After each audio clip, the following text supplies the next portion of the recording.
singing, it's a beautiful day. I don't know where I read it, but I swear somebody said it. It's a beautiful day. And if life is what you make it, there is no need to fake it. It's a beautiful day. Coming to you from the West Coast, this is Politicos. Today is January 25th, 2018, and this is episode 70. Politicos is your West Coast BC politics podcast. If you haven't already, make sure to subscribe and leave a review wherever you found us. Follow us on Facebook and Twitter where we're at PoliticosPod, and support the show at patreon.com/Politicos. I'm Scott. And I'm Ian. And I'm Erin. Thank you for joining us, Erin, all the way over from God Keep Our Land. Thanks for having me.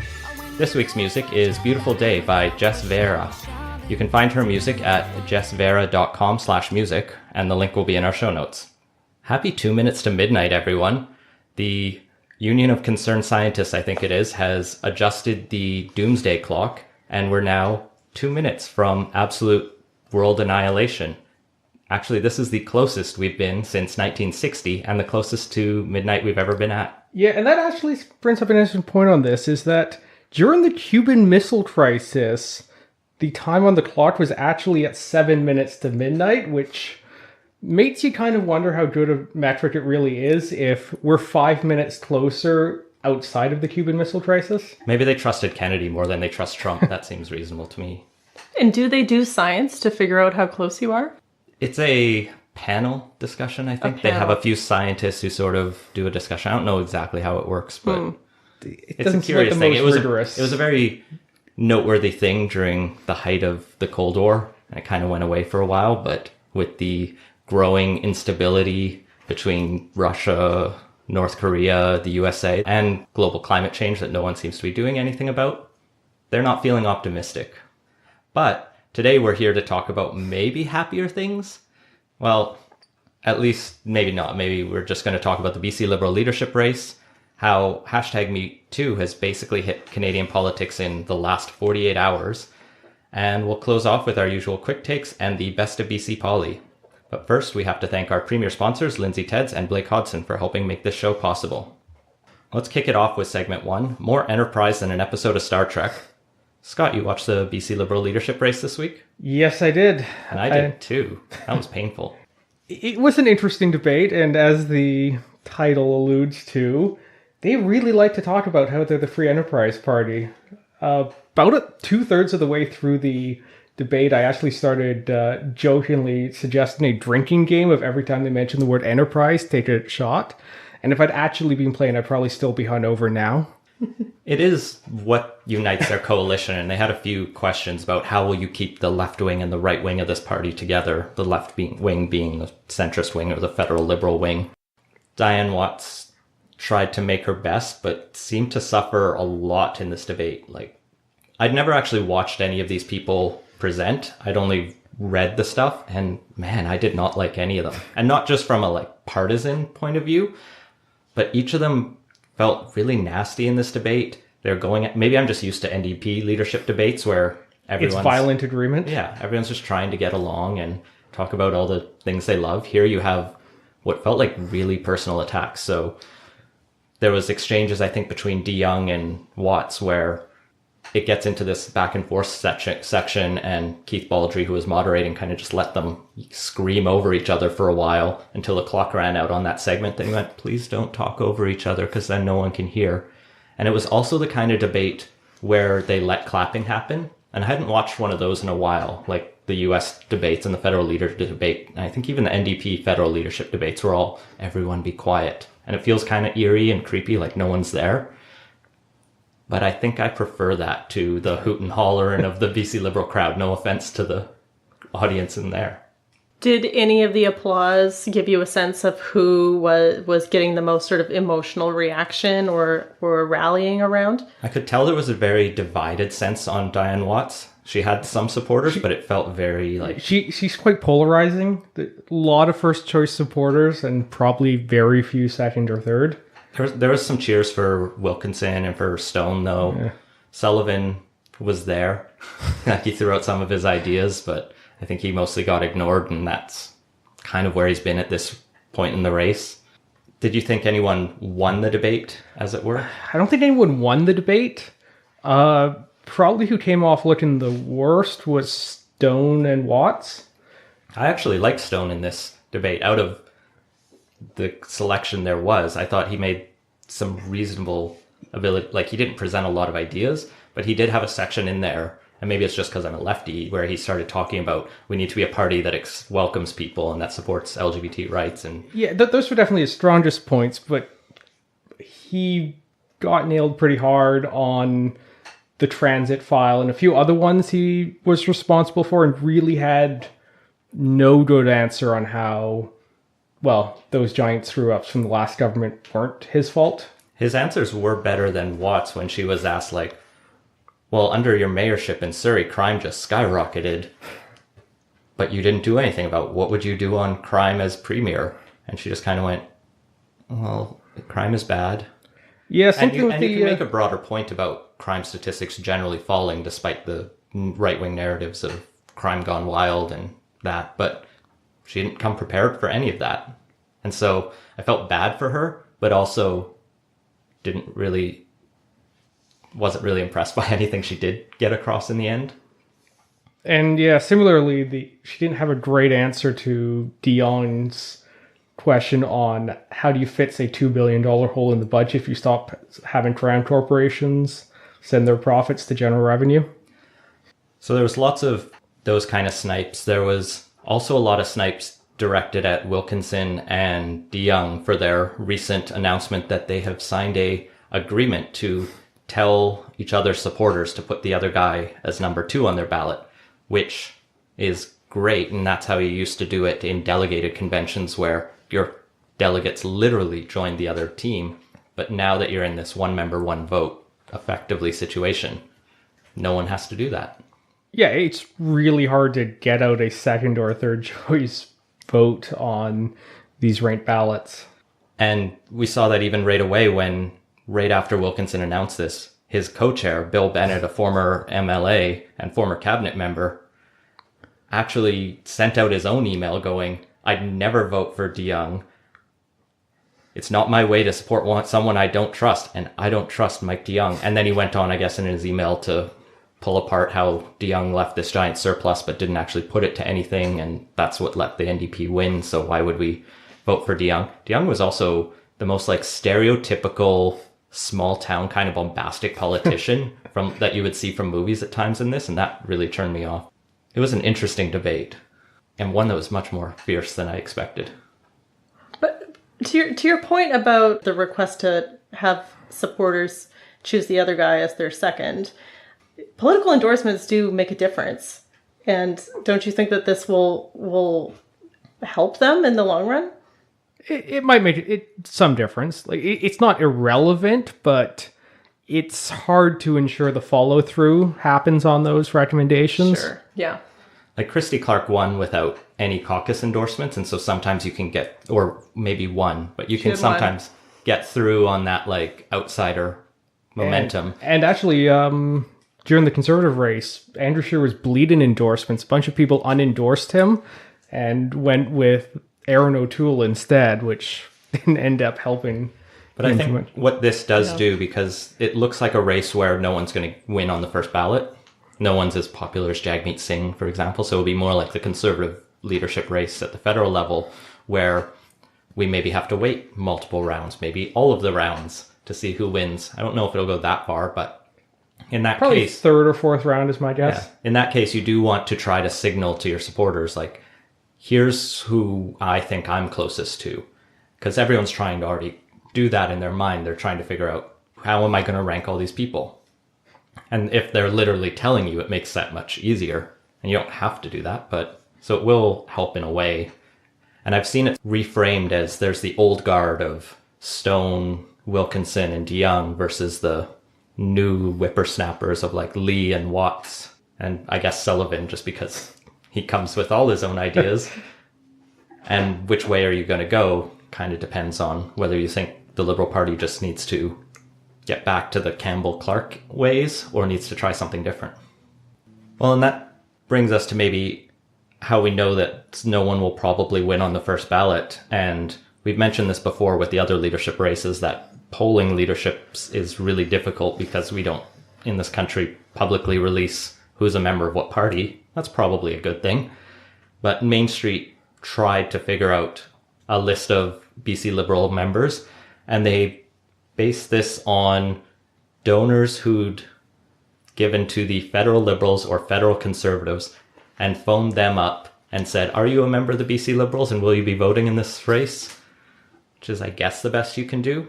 And from that, they found that 30% are supporting Watts, 21% are supporting Andrew Wilkinson, Todd Stone gets 20%, Mike DeYoung gets 16%, 11% for Mike Lee, and just 2% going to Sam Sullivan, the poor guy. That's statistically a zero, or it could be. You know, he has some support in Metro Vancouver. A lot of people are asking, kind of based on these numbers in the general sense, like, are you just out there to put your ideas out there, or what are you doing? Do you want to win?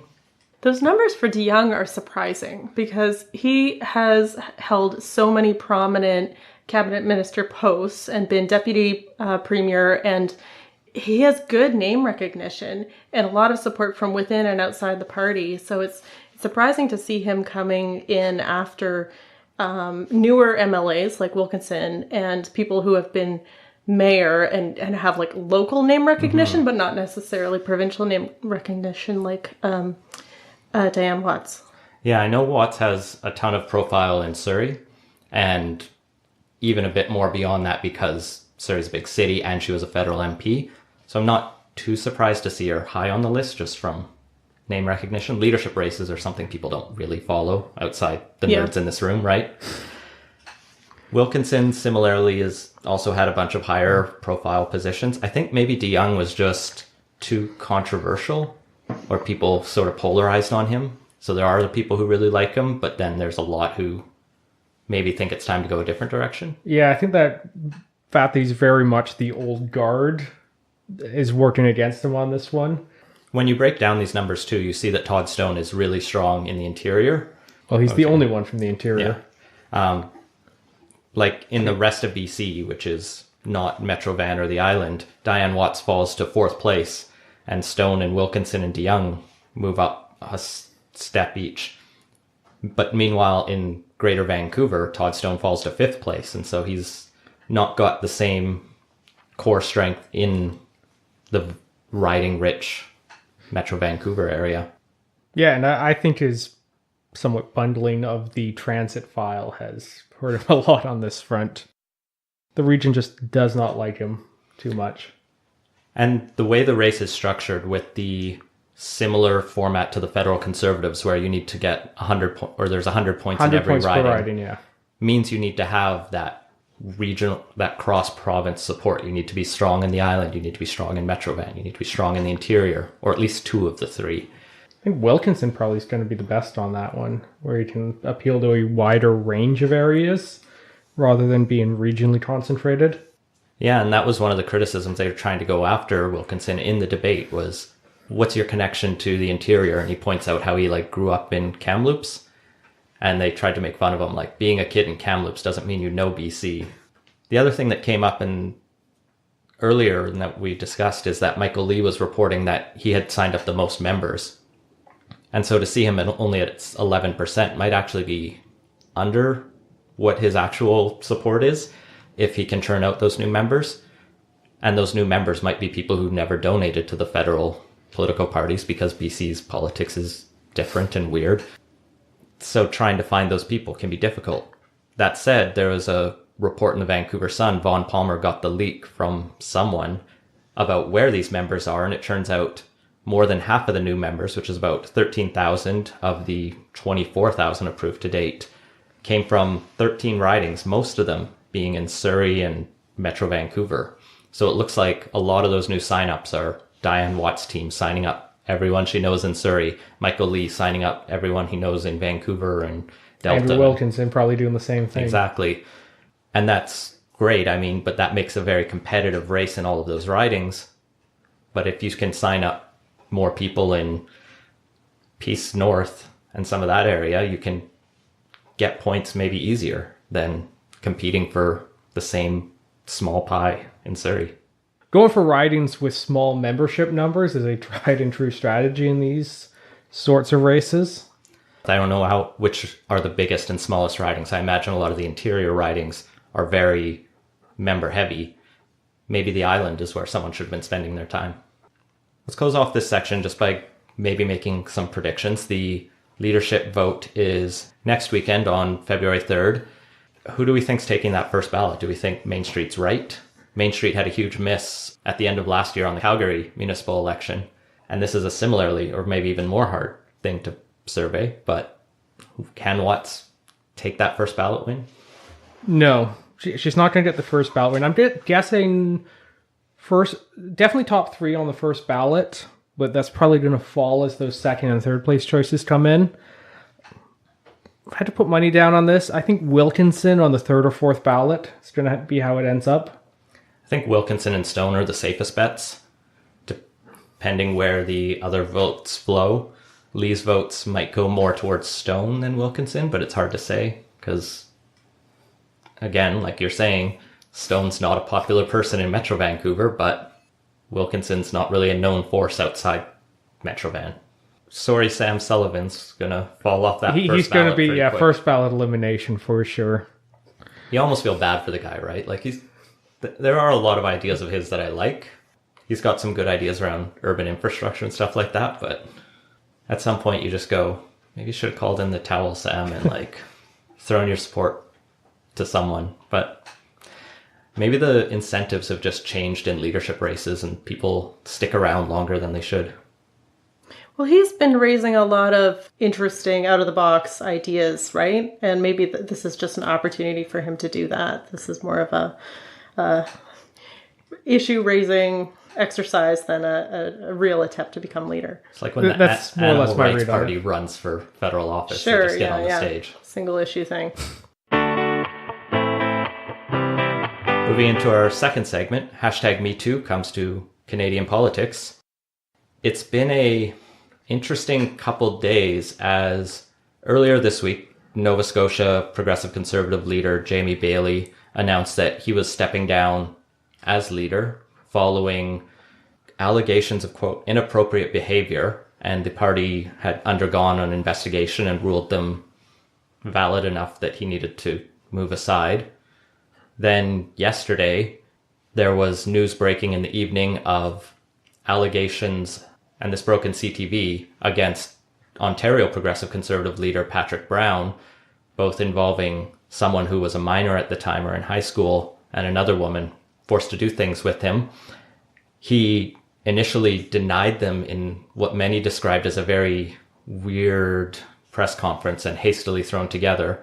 Following that, 4 of his senior staff resigned, saying they couldn't have faith in his ability to lead the party amid these allegations.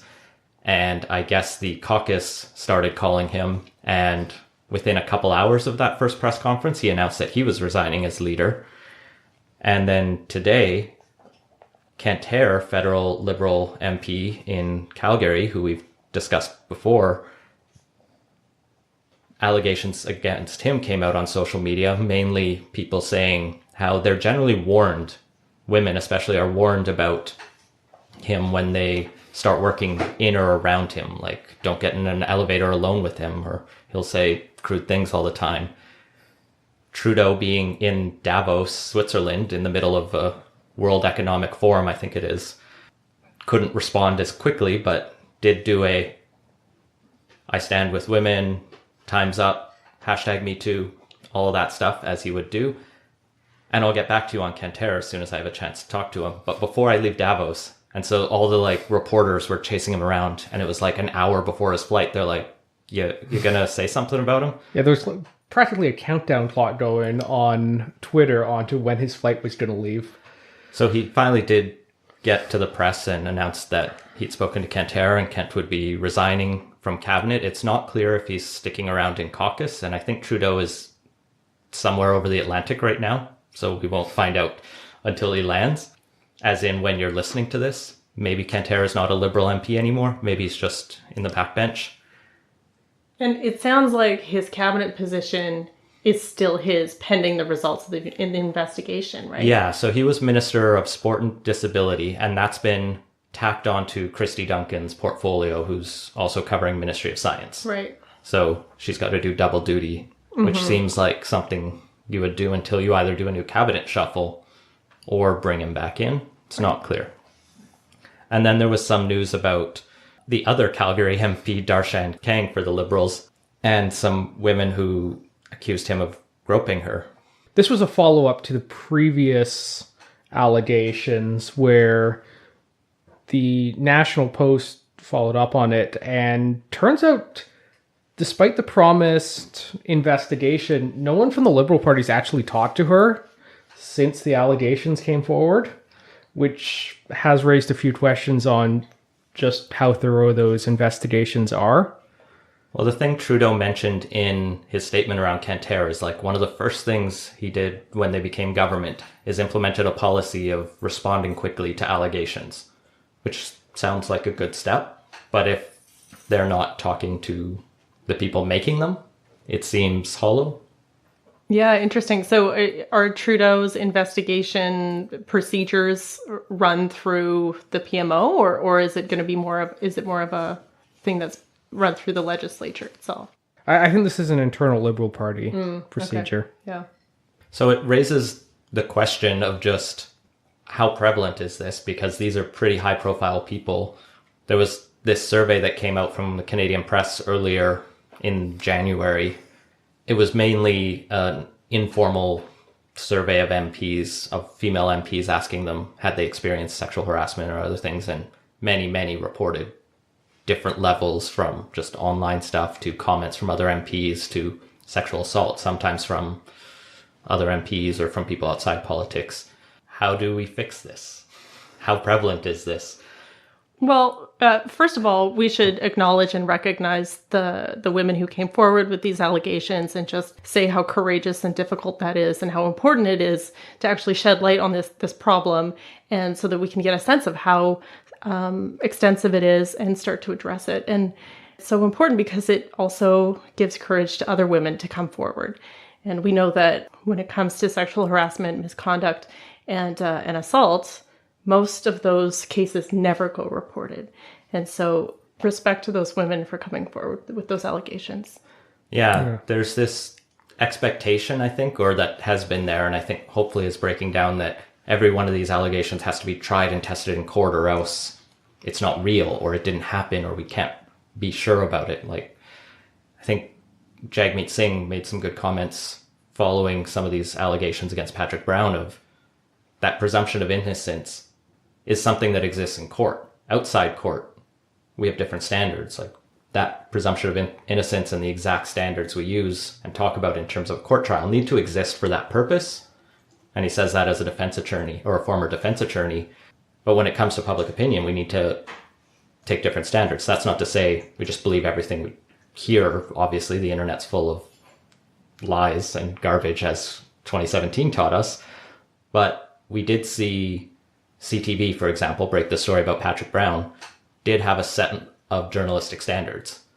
They're at risk of being sued for libel and defamation for this kind of stuff. So they don't just publish any story they hear. They went through a process. They talked to the women. They talked to people who would have confirmed it. I think in one case, like family members and a few other people who knew them. The CTV story is quite thorough on it. And that's one thing that the New York Times was doing a lot, and that's what it took to really start to talk about people like Harvey Weinstein and a lot of the US media figures that mostly kicked off this most recent wave, and the Al Franken stuff, for example. And people have been asking, well, when's this going to come to Canada? And we have such a small media. Although the New York Times picked up on this. Yeah, after CTV had done the groundwork, but it's something to cover, of course. What are your thoughts, Aaron, on that sort of distinction of the standards of evidence in these kind of situations? How do we sort of approach these things? Because, for example, the comments about Kentair were just made by women on Twitter. Sure. So, of course, it's important to recognize that these are alleged cases of misconduct. They have not yet been proven in court, and there's a process for these kinds of things. I think it's a bit of a distraction to get weighed down by this discussion around whether or not you believe the accuser. What's really happening here is we live We live in a society that is a rape culture. It's a culture where you can perpetuate the rape culture without actually condoning rape or committing rape. And it's everywhere. It's not just in our schools and our campuses, which we've been talking about as a society for the last few years. It's, of course, in our politics as well. And so I look at stories like this and I think, it feels like all of a sudden 3 people have stepped down in the last day. Oh my goodness, all of a sudden. It's not all of a sudden. If you think this is all of a sudden, you haven't been paying attention. There's been so much important discourse and work and courage over the last few years and decades and hundreds of years of women coming forward and saying, we're not being treated fairly in the workplace, in the home, on the street, and this isn't okay. And so when you ask this question about standards of evidence, of course we have to always remember to say these are alleged attacks or whatnot, but let's not get distracted, and let's think about how do we actually make politics a safe place for all people. Well, and you're also right, because we don't want to set the legal definition of rape as our standard. We should aim a little higher for how we try to make workplaces and parliaments safe for women. Like, if the only things we want to make sure aren't happening are statutory rape and other sexual assault crimes, that leaves room for a lot of shitty behavior. Like, catcalling people is not illegal, but it's not cool. Don't do it. You're an asshole. And I think we can move above and beyond that.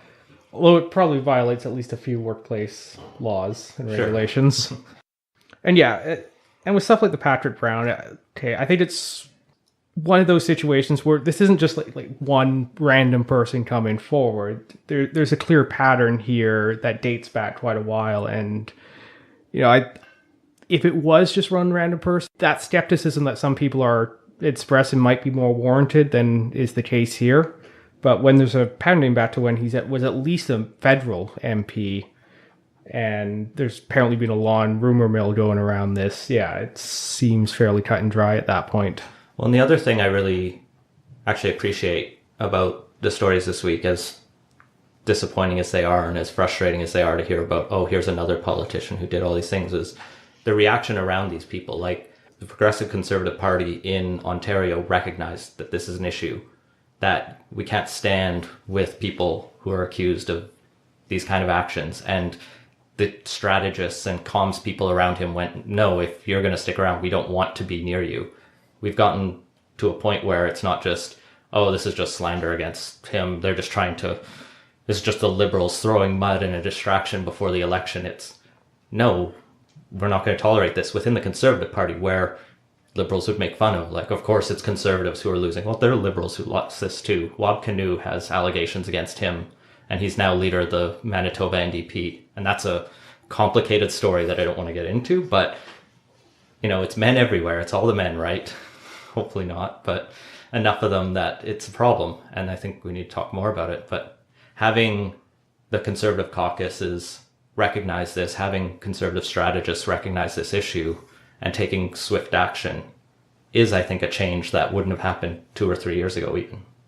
Absolutely. I was reflecting on this and just sort of contrasting it with the Lewinsky-Clinton scandal and how different the reaction has been from the media, from other politicians. And of course, there are lots of different things with that case, lots of, it's not a perfect analogy, but the response is so much more supportive of the survivors in this case, or the alleged victims. And so that's encouraging. It was really nice to see the Prime Minister start his statement with recognition of the courage of the victims. Same with Premier Wynne.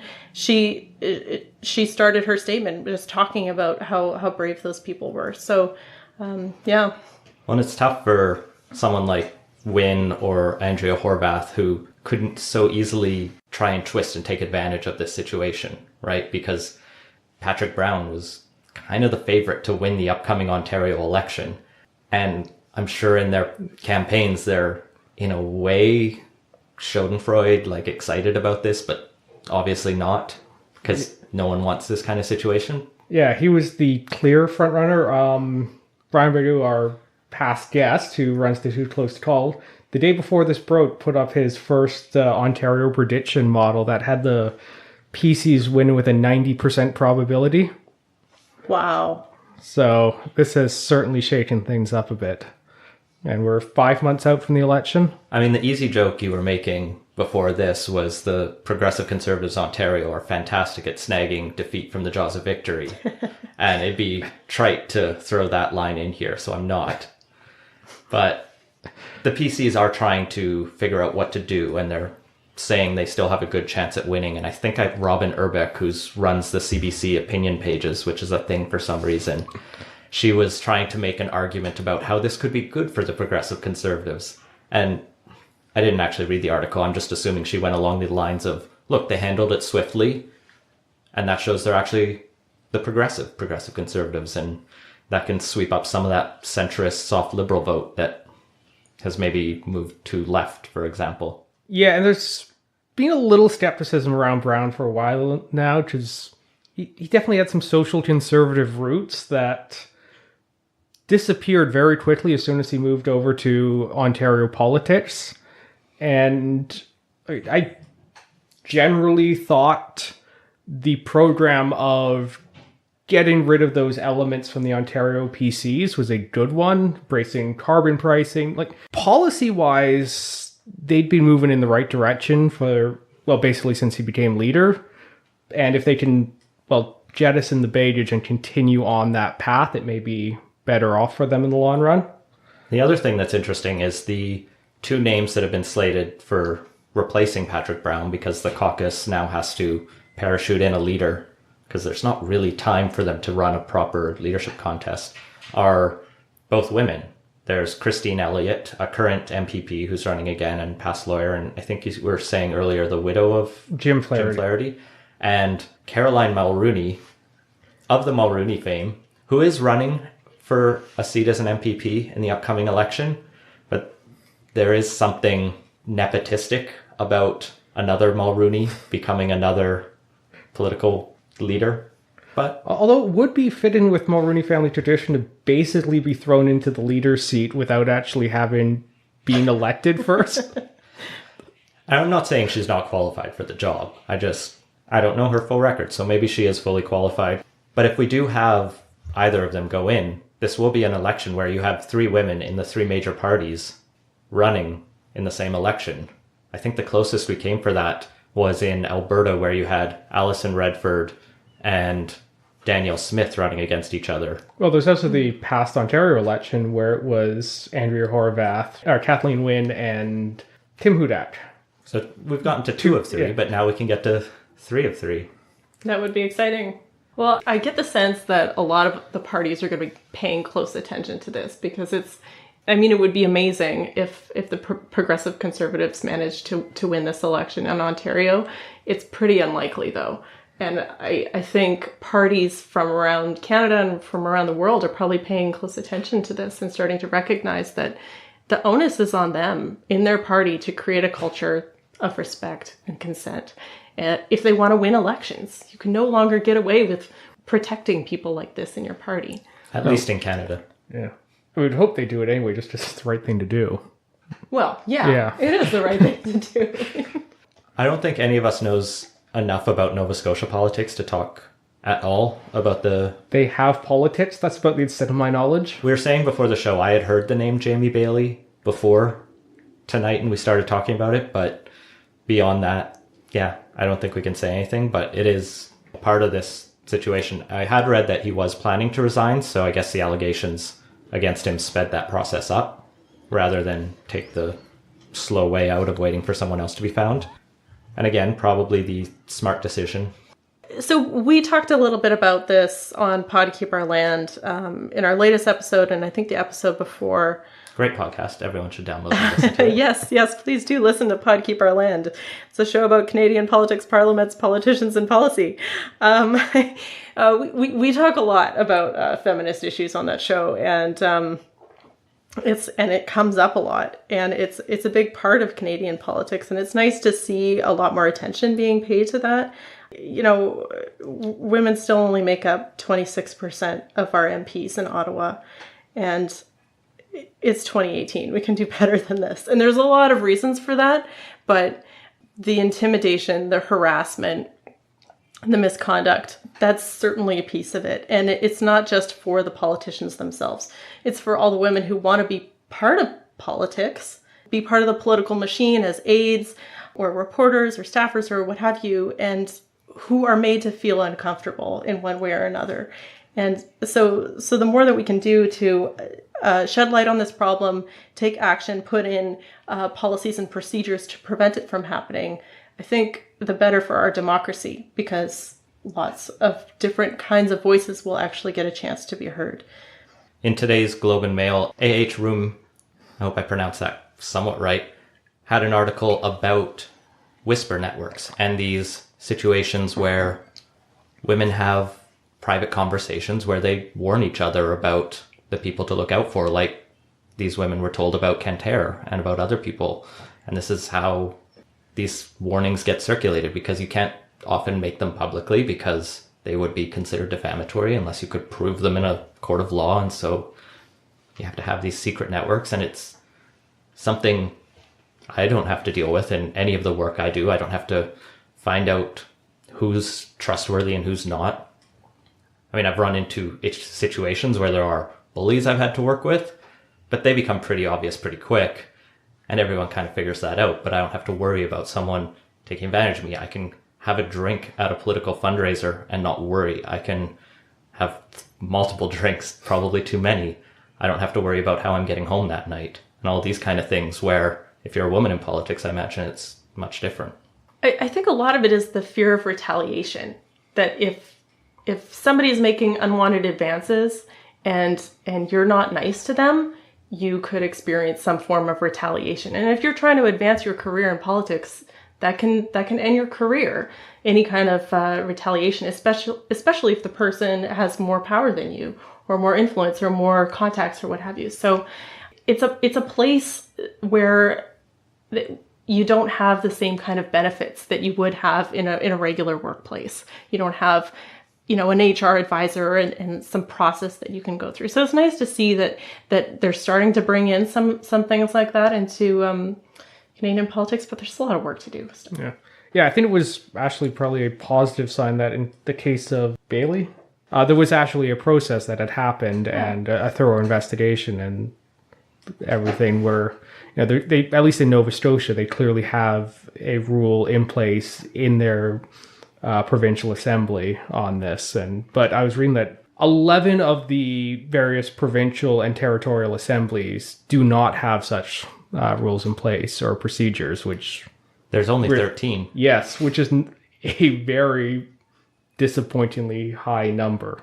So I said this on Podkeep Our Land this week also. Important to remember that a lot of the work that needs to be done here is among men. Women didn't invent sexual harassment in the workplace. And I'm sure some women are perpetrators, but a lot of the work that needs to take place is men holding themselves and holding other men accountable. And so I would love to see more discussions between men about how they can do better, how they can address toxic masculinity. And it's not just going to benefit women. It's going to benefit everybody, because then we can express ourselves fully as humans. Yeah.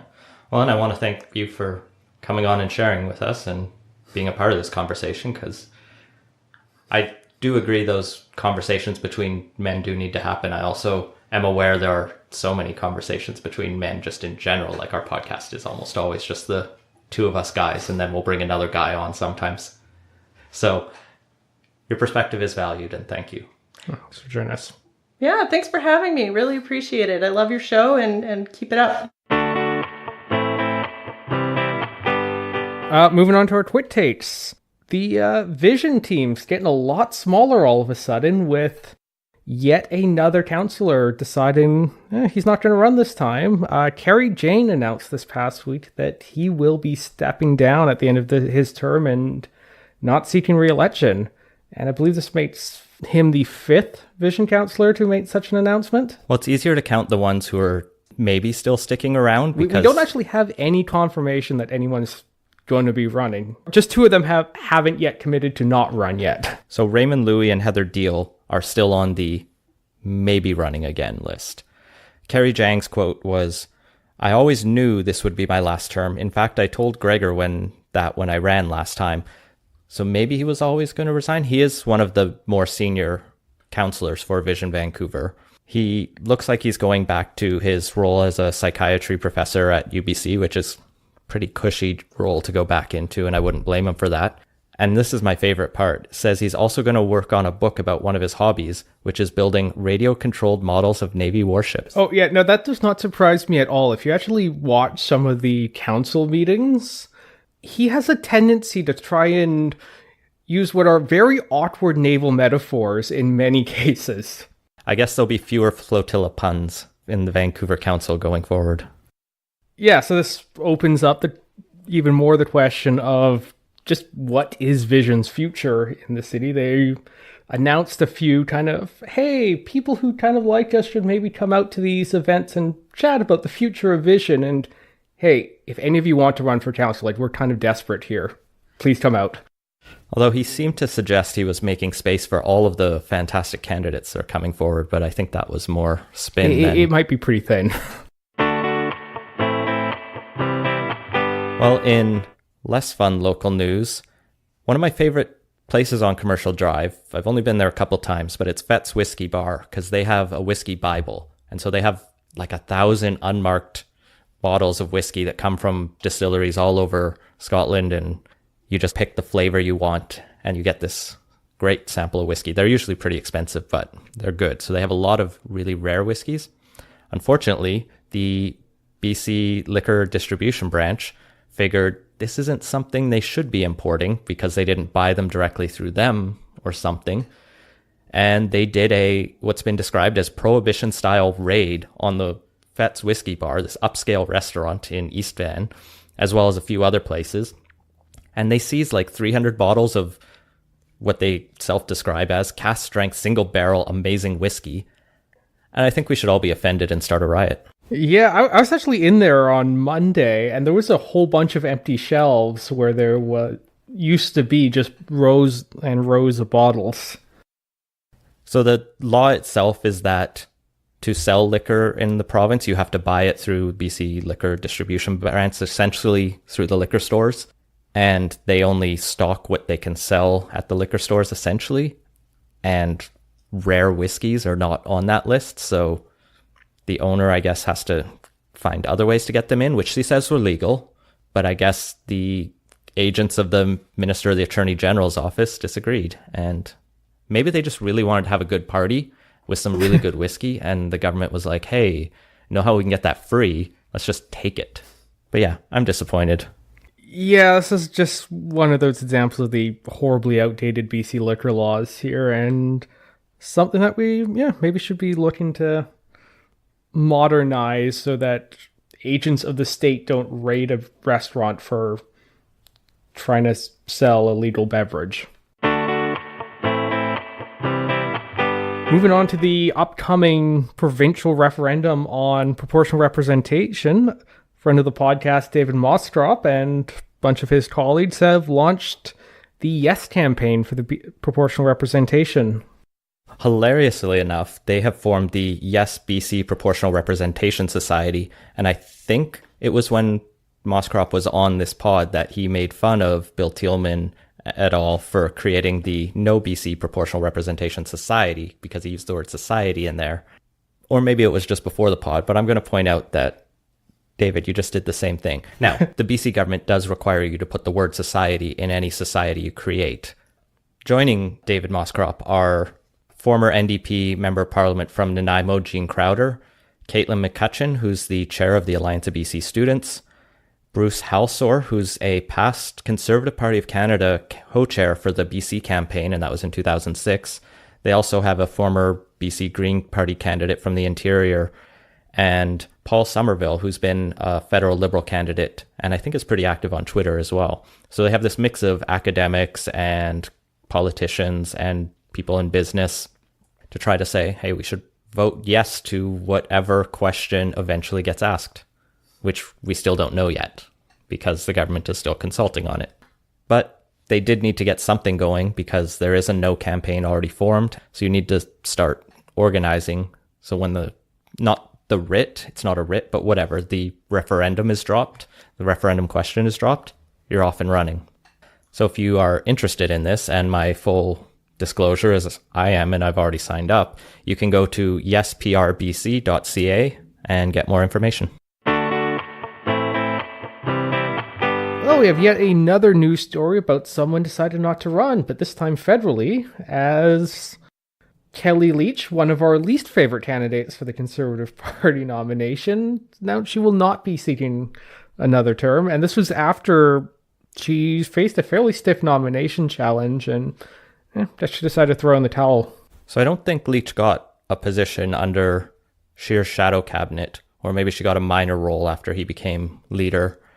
And like you're saying, facing a lot of pressure within the party to take your nationalist Canadian values party and go back to small town Ontario. And I guess she decided that's the easier option, and she can go back to being a family doctor and patching up kids' knees after they fall on the playground or something like that, I think she said. She's a surgeon, so she's probably not just doing knee patching. All right, fair enough. I will miss her incredibly terrible videos. Well, that's okay. We have a new person to do really awkward videos for the federal Conservatives. Yeah, Kellie Leitch won't really be missed in politics. Well, there's news on the trade file at the federal level. Canada has finally signed on to the Trans-Pacific Partnership. Well, actually, it's now called the Comprehensive and Progressive Agreement for Trans-Pacific Partnership. Maybe that's what we were holding out for, was getting that progressive in there. In name only, that would be a very liberal approach to this. But there does seem to have been some concessions, one on automobile manufacturing and some of the intellectual property or cultural property things that Canada was supposedly holding out over. But it means the deal is going ahead. It's on USA. Yeah, this is good news for Trudeau and Canada, because we talked a couple months back about how there was this rather rocky meeting where it looked like we might have pulled out, but then didn't from the TPP. And yeah, overall, it's like we managed to get some of the concessions we were looking for, and it'll be going ahead. Meanwhile, the NAFTA talks are going on this week in Montreal, and I saw a lot of stories about it, but they all seem to be very conflicted, with at least the commonality that not much progress has been made. I think there were hints that there might be some way, but then I also saw a Forbes article trying to argue Canada would be fine if we left NAFTA. I don't think anyone really knows what's going on, but apparently they're in the most controversial sections. There was a bit of controversy this week over a $100,000 Twitter account by the Minister of Health.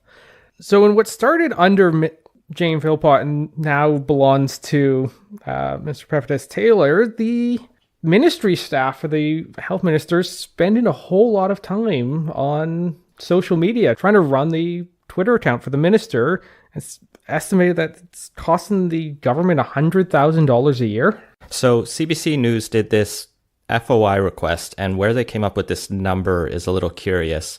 What they learned was the ministry estimates that to run the @CDN Min Health and the @Min Santé Can, the French version, has taken up about 1.5 employees worth of time. So it's not that they have 1.5 staff dedicated to doing Twitter, and that would be absurd because they've only tweeted 250 times since mid-August, or 50 tweets a month. So like less than I think we've tweeted from the pod account. Hell, I do that in a week and manage to hold down a full-time job. But this is sort of divided among people, and they just made an estimate of 1.5 employees. But they mentioned in the response to this FOI that there was also some after-hour and weekend work, which they could quantify to about $6,500. So as far as I can tell, the ministry never said how much they paid for that 1.5 employees worth of time. CBC made their estimate based on a Parliamentary Budget Officer 2012 estimate of the average civil servant salary, which is around $100,000 a year. And so they say that's about what has been spent on this Twitter account. It's a weird story. Like, part of it is also pointing out how the minister's personal accounts, or whatever Jane Philpott's account was, and Pepettus Taylor's, are more popular than these Canadian Ministry of Health accounts. But they also had strategies to try to tweet them back and forth and retweet each other. And one of the more interesting things in this is there's an entire communication strategy gets drawn up with other Government of Canada and associated Twitter accounts on who gets to like and who gets to retweet each tweet that comes out of this. And some of them, they were saying there's like memos where they have 2 weeks of planning going into a tweet. I think you're missing the point of Twitter if you're doing a 2-week plan ahead on this one. So I had a job where we had a policy of check a tweet, and we always made fun of it as coworkers because sometimes it felt unnecessary, but you do want someone to make sure you don't have spelling mistakes. But sometimes we did actually have like 6 people crowd on one monitor to like write one tweet at one point, and that took like 15-20 minutes of all our time. So I can see how it adds up. It's still ridiculous, though. We were still much less than this, so I won't never complain about that check a tweet policy again. My favorite part of this story, though, is the Industry Canada report that they apparently had a protocol put in place in 2014 where there was a 12-step vetting process begun weeks in advance for any departmental tweet. So you have this, not just check it once, but send it around the office a couple times. Well, it's not even the most ridiculous version of that. There was a let's say April Fool's Day thing that the government did that a year or two ago. I think it was the Ministry of Transportation did this. Anyway, I believe it came out that it was a 6-month planning process for an April Fool's Day joke that was up on the internet for 6 hours. So I don't know how much to make of this. It's one that's easily made fun of the federal Liberals, but I imagine you could find things equally ridiculous under the infamously comms-obsessed Harper Conservatives, and before that, we didn't have social media, so you wouldn't have had to worry about it, but somewhat the modern thing you have to do in government, but you need to somehow make it not sound ridiculous. Yeah, if it, like, 1.5 employees worth of time is just way too much for what amounts to 250. It's just way too much time for a few hundred tweets to go out. It's just one of those things where, yeah, it's small potatoes overall in terms of what the federal government spends, but it goes to that attitude that, yeah, we can be a little loose with how we're treating our department resources and taxpayers' money in the pursuit of our comm strategy or stuff we want to do. And since we're on the topic of silly stories, we can come back, maybe for the last time, to the War of the Plates on the Prairies, where the news this week was Saskatchewan flew the white flag and announced they are backing down, and they will now once again allow Alberta license plates on Saskatchewan construction sites. Yeah, and this comes just a day or two before they were going to actually have to go into arbitration on this.